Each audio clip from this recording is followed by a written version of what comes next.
We are the 99%. The 99% of people in this country that control only 60% of the wealth. The 99% of people in this country where the bottom 80% of us account for only 7% of the nation's economy. So what about the 1%? The 1% that controls over 40% of this nation's economy. The 1% that has tripled its income in the last 3 decades.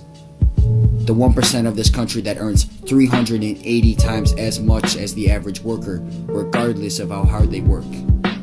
The 1% that bathes themselves in money, while most of the 99% sacrifices everything to just provide for themselves and their families. The 1% of this country that controls everything. The poor are getting poorer and the rich are becoming deities. As America is truly blessed with its daily virtues, it is also riddled with flaws that are only getting bigger. This lifestyle discrepancy between the top 1% and the bottom 99% is slowly deteriorating the American spirit. We have Wall Street and all its economic glamour, but all too often we ignore our streets, our State Street. You look outside and you see all the shops, college students, school pride, but do you see? Do you really see how it is to be a part of that bottom percent of this country? We can say, oh, that man is homeless because of a decision he made. Somewhere in his life he chose his fate, and now he is here because he deserves to be here. No. Poverty is something that comes with struggle in this country. Over half of all Americans will experience a year of poverty by the age of 60. For some of us, we may experience it longer than others.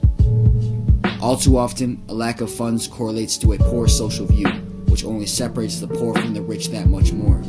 We are widening the gap and creating a void in our communities.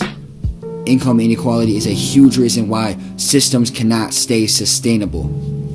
It is simple economics. Inflation is rising at a higher rate than income.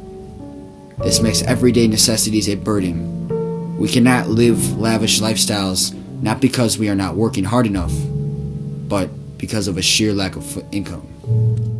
While minimum wage legislation and product subsidization are vital, larger actions such as demanding Wall Street to help the diminishing middle class need to be taken if we wish to improve our societal conditions.